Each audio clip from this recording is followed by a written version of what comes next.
श्री हरी उत्तर गीता अध्याय 2 श्लोक 15 पासून पुढे.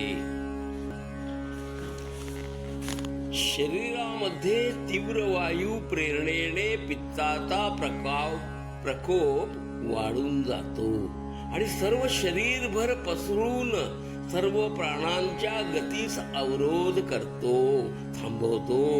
या शरीरी कुपित होऊन अत्यंत प्रबळ झालेल्या पित्ताकारणे जीवाची मर्मस्थानी विदीर्ण होऊन जातात. या गोष्टीस तू समजून घे. जेव्हा मर्मस्थान छिन्न भिन्न होऊ लागतात तेव्हा वेदनेमुळे व्याकुळ झालेला जीव तत्काळ या शरीरातून निघून जातो. त्या शरीराचा कायमपणे त्यागच करून टाकतो. द्विजश्रेष्ठ, मृत्यूकाळी जीवाचे तनमन वेदनेने व्यथित होते. या गोष्टीस चांगल्या प्रकारे जाणून घे. या प्रकारे या संसारी सर्व प्राणी सदैव जन्म आणि मरणाने उद्विग्नस्की असतात. विप्रवर, ज्या जीवांना आपल्या देहाचा त्याग करीत असलेले पाहिले जाते, गर्भात मनुष्य प्रवेश करते वेळी आणि गर्भातून खाली पडते वेळी तशाच वेदनांचे अनुभव घेतो.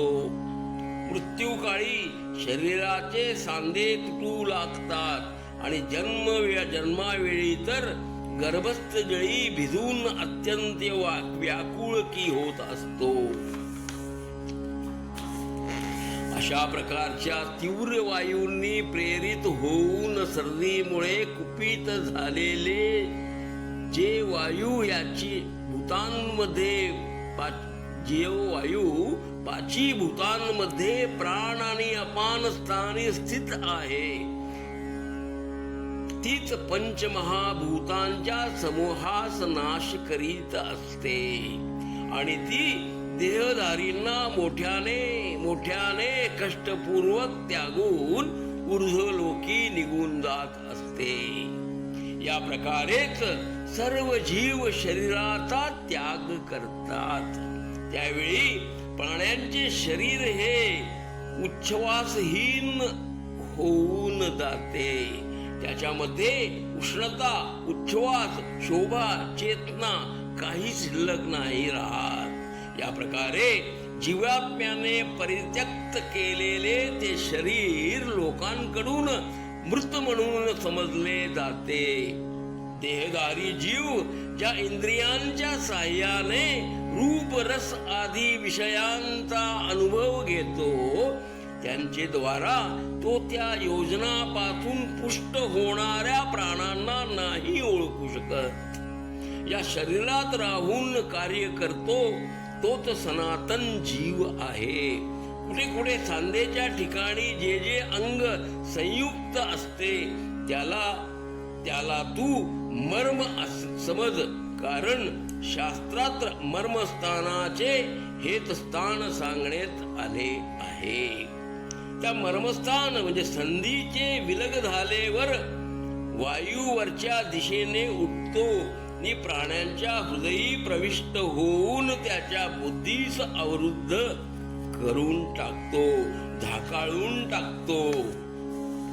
त्यावेळी व अंतकाळ उपस्थित झाल्यावर प्राणी जरी सचेतन असला तरी त्याला काही समजत नाहीच, कारण तम विद्येद्वारा त्याची ज्ञानशक्ती अवरुद्ध होऊन जाते. त्याचे मर्मस्थानही अवरुद्ध होऊन जीवास कोणत्याही प्रकारचा आधार नाही उरत. वायू त्यास आपल्या स्थानावरून विचलित करून टाकतो. त्यावेळी जीवात्मा वारंवार दीर्घ श्वास सोडून बाहेर पडू लागतो आणि याचे जड शरीर हे कंपायमान होऊन जाते. शरीरापासून विलग झालेला जीव आपल्या केलेल्या शुभ कार्य, पुण्य किंवा अशुभ कार्य, पाप कर्मांद्वारे सर्व बाजूंनी घेरला जातो. ज्यांनी वेदशास्त्र सिद्धांताचे यथावत अभ्यास केला आहे, अध्ययन केले आहे, असे ज्ञान संपन्न ब्राह्मण लक्षणाद्वारा या गोष्टीच जाणून घेतात की कोणता जीव पुण्यात्मा आहे, राहिला आहे आणि कोणता जीव पापी. या प्रकारे नेत्रधारी मनुष्य अंधारात इकडे तिकडे प्रदीप्त आणि विझणारे खद्योता पाहतात, त्याच प्रकारे ज्ञाननेत्री सिद्ध पुरुष आपल्या दिव्य दृष्टीने जन्मणाऱ्या मरणाऱ्या तसेच गर्भी प्रवेश करणाऱ्या जीवास सदाच सदैवच की पाहत असतात.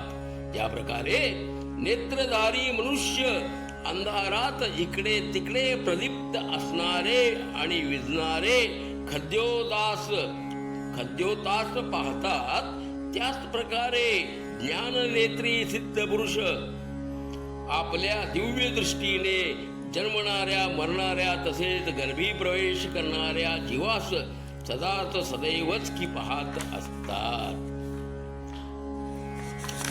श्लोक 33 अखेर. घ्या श्रवणानंद. हरिओम तत्सत, हरिओम तत्सत, हरिओम तत्सत.